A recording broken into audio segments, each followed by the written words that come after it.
বিসমিল্লাহির রহমানির রহিম। সুপ্রিয় দর্শক, আমরা আজকে চলে আসছি মোহাম্মদ ইলিয়াস সর্দার, আমার ভাইপো আমন ধান লাগাইছে। সে ধানগুলো আজকে বিছালি বান্ধার পরে আটি বানতিছে, আমরা দেখাতে চলে আসছি। আর কতটুক জায়গায় ভাইপো ইলিয়াস ধান লাগাইছে এবং বিস্তারিত আমরা তার কাছে শুনবো। আসসালামু আলাইকুম ভাইপো। ভাইপো কেমন আছো? আলহামদুলিল্লাহ, আপনি ভালো আছেন? হ্যাঁ ইনশাল্লাহ আছি। এটা কি আমন ধান বলে? আমন ধান। আমন ধান কি জাতের বলতে পারবে? এটা কি জাত, মানে বাড়ির রত্না নাকি স্বর্ণা? এটা লম্বা সরনা। লম্বা স্বর্ণা না? কতটুকু জায়গায় রোপণ করেছে এবছর? হ্যাঁ 14 কাঠা না? 14 কাঠা। আর নেই না এ ধান? আছে ওই মাঠে আরও আছে না? তো ইনশাল্লাহ এবছর 2024 সালে যে ফলন হয়েছিল এই জমিতে, এই 2025 সালে কি অবস্থা? কম হয়েছে না বেশি হয়েছে? এই এবছর বেশি হয়েছে না? আগের বছর বৃষ্টি ছিল না, আর এবছর মাশাআল্লাহ বৃষ্টি দিয়েছে আল্লাহ, তাই না? যার কারণে মানে ধান ফলন খুব ভালো হয়েছে, তাই না? ও তা এই মোটামুটি এই ধান চাষে কি নিজে নিজে সব কাজ করো নাকি কৃষক নেও সাথে? মানে ও সাথে নিজেও করো, পাশাপাশি লোকও নেও, কিষেনও নেও না?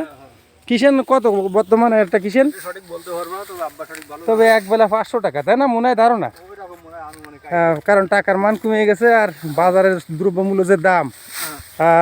তারপরে মোটামুটি এই জায়গায় এই যে এই আমন ধান, তাই তো?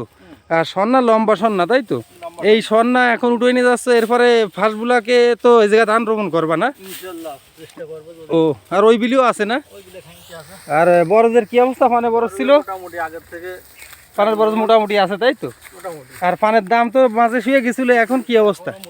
বাড়তেছে না? ও তো ইনশাল্লাহ এই ধান চাষের সাথে কত বছর জড়িত আছো তুমি? ছোটবেলা থেকে ধান চাষ, পান চাষ, তাই না? ও মানে আব্বার সাথে হেল্প করতেছো, তাই তো? ও আর লেখাপড়া তো মাস্টার শেষ করিলে নাকি? বিয়ে শেষ করি, ব্যাচেলার ডিগ্রি শেষ করিলে? ডিগ্রি নাকি অনার্স? ও ঠিক আছে। বিএল কলেজ থেকে নাকি খানজাহান আলী? হ্যাঁ, খুলনা বিএল কলেজ থেকে ভাইপো ইলিয়াস বিএ শেষ করেছিল। কিন্তু আসলে আমাদের বাংলাদেশের যে অবস্থা, আমি নিজেই মাস্টার্স পাস, আমার চাকরি হই নাই, ভাইপোর হই নাই, দুঃখজনক ব্যাপার। তারপরেও খুব ভালো লাগে যে শিক্ষিত ছেলে হয়ে ভাইপো এই ধান চাষ, এই পান চাষ, এই কাজগুলো নিয়ে আসে, খুব ভালো লাগে। আর সুযোগ সুবিধা ভালো হলে হয়তো ভাইপো বাইরে বিদেশে চলে যাবে, সেই আশা পোষণ করলো আমাদের কাছে। তো আমাদের কৃষিভিত্তিক যে চ্যানেলে নিয়মিত আমরা কৃষিভিত্তিক ভিডিও এবং গবাদি পশু পালন এবং মাছ চাষ, ধান চাষ, পান চাষ সকল ভিডিও তুলে ধরি। আর সেই আলোকে আজকে ভাইপোকে পাইছিলাম বিলেতে ধানের কাজ করতেছিল, তো তখনও ভিডিওটা না করে পারলাম না।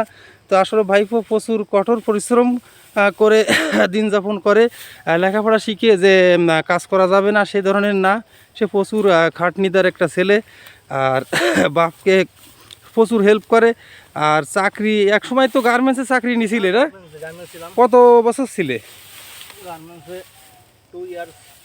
2 ইয়ার্স, 2 বছর, তাই তো? ধন্যবাদ। আর ওইখানে স্যালারি কীরকম ছিল? ফার্স্টে কম ছিল না? 9,000 না? ফার্স্টে, তারপরে বাড়িনি? ইনক্রিমেন্ট দিয়ে বাড়িছিল? হ্যাঁ মোটামুটি। ও মানে 1 বছর পরে প্রফেশনাল পিরিয়ড পাওয়ার পরে বেতন বাড়েছে, তাই তো? ও ঠিক আছে। তা মোটামুটি 13,000 পাইতে নাকি? 13,000-এর মতো পাইতে? হ্যাঁ। ও 15-14 মানে 14,000-15,000 টাকা স্যালারি আসতো, তাই তো? তারপর সাইডে চলে আসলি না? প্রচুর কষ্ট নাকি গার্মেন্টসে? মানে ওই যে জেলখানার মতো, তাই তো? আসলে জেলখানা। ভাইপো ঠিক আছে, আমরা বিদায় নেব, সন্ধ্যায় আসতেছে, ভালো থাকো। তোমার জন্য অনেক অনেক শুভকামনা। সুপ্রিয় দর্শক, আমরা কথা বলতেছিলাম ভাইপো ইলিয়াসের সঙ্গে।